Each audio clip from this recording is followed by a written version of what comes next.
Hi physical science students, this is my podcast about Newton's second law. We just finished up learning about Newton's first law, where everything that's in motion stays in motion, or things at rest stay at rest unless acted upon by an outside force. So Newton's second law states that the unbalanced force acting on an object equals the object's mass times its acceleration. So I've underlined three key words here that we need to first make sure we understand: an unbalanced force, the mass, and then the acceleration. So we've been talking about forces. A force is just a push or a pull, right? When you have a balanced force, for example, in this tug of war right here, you have three people pulling on each side and they are exerting the exact same force, so there is no motion. We call that a balanced force. 300 newtons of force is being exerted this way. We'll talk about the newton in a moment. 300 newtons of force are being exerted this way. So since these two forces are equal and opposite to each other and no motion is occurring, we call it a balanced force. With an unbalanced force, though, as you can see down here, this team is pulling with a force of 400 newtons towards the left. The other team is only pulling with a force of 300 newtons, so we call that unbalanced. Overall, the net force would be 100 newtons going in this direction. We'll be learning more about that later, but there is a change in motion. So when you have an unbalanced force, that means there is some kind of change in motion. Something is speeding up or it's slowing down. Please be aware that even though something might have balanced forces, that doesn't mean it's not moving. In this picture, it happens to be not moving. Something might be moving with balanced forces, but it's just not changing its speed. It's not changing its motion in any way. With an unbalanced force, we see a change in motion. So let's take a look at some ways we can interpret Newton's second law. One way to interpret it is right here. For equal forces, a larger mass accelerates less. So if I have two boxes right here, my smaller box and my bigger box, and I apply the same force to each one, the smaller box is going to accelerate faster. The larger box will accelerate slower. It'll still move, but it won't speed up as fast as the other one. That seems like common sense. Another way to think of this is it takes more force to accelerate a larger object. So if I have my small object and I have my large object right here and I want to get them to accelerate at the same pace, speed up at the same pace, I'm going to have to apply a really big force to this one, not as big a force to this one, to get them to speed up at the same rate. So that's what Newton's first law says. Force depends on mass and acceleration. Here's the equation for Newton's second law. F equals ma. F stands for force. That's the capital F. It's a push or a pull. We measure it in something called newtons. We can also convert newtons to pounds. There's a conversion factor between those two. We won't worry about that yet. For right now, you just need to know force is measured in newtons. Mass is little m. That's the amount, it's right here in your equation. That's the amount of matter in an object. So how much stuff an object is made of? We measure it in kilograms, kg. Not pounds. We measure mass in kilograms when we're using it in science. And the third letter in our equation, little a, is acceleration. That's not just about how fast something is going. That's what speed is. Speed is how fast something is going. Acceleration is the rate at which something is changing its speed. So if you are accelerating, you're speeding up, right? If you're decelerating, you're slowing down. For our purposes in this chapter, we're only going to be talking about things that are speeding up, that have a positive acceleration, in other words.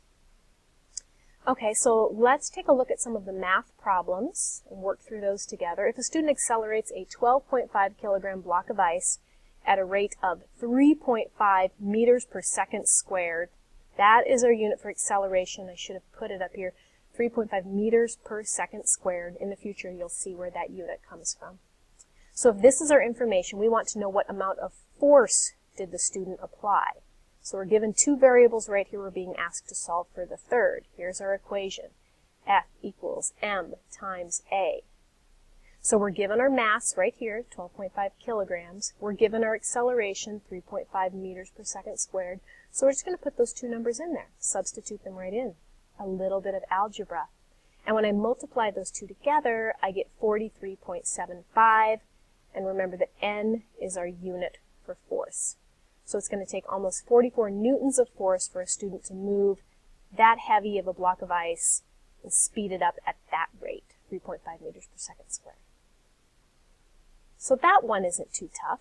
Let's take a look at another one. If a student applies a force of 40 newtons to a 10 kilogram piece of wood, what will the acceleration be? At what rate will this thing be speeding up? So here's our equation again, and I'm just going to rearrange it to solve for acceleration. If you don't know how to do that, you just divide both sides by little m, right? By the mass, and we rearrange our equation to look like this. So it takes a little bit of algebra. I know you can do it. So then we put our force on top, that's 40 newtons, and we put our mass on the bottom, that's 10 kilograms. If you're not sure what 10 means, look at the unit. That kilograms tells you it means mass. And I divide those two and I get 4 meters per second squared. That will be the acceleration of that block of wood. Okay?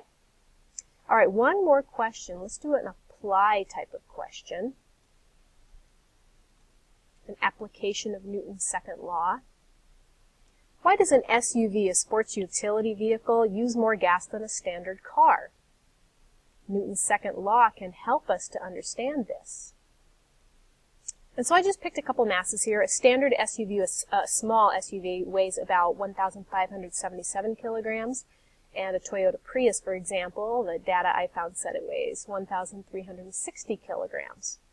So you probably already know that an SUV does not get as good a gas mileage as a car. Well, why not? Because it's heavier, Mrs. Dorn. Okay, how can we use Newton's law to help explain that? Let's say that I want my car to accelerate. I just picked 4 meters per second as acceleration. I mean, that's what we want our car to be able to do. At a stop sign, when we press on the gas, we want that car to be able to speed up. So I just picked an amount, 4 meters per second. So now that we have some masses and we have a value for acceleration, we can use Newton's second law. There's our equation.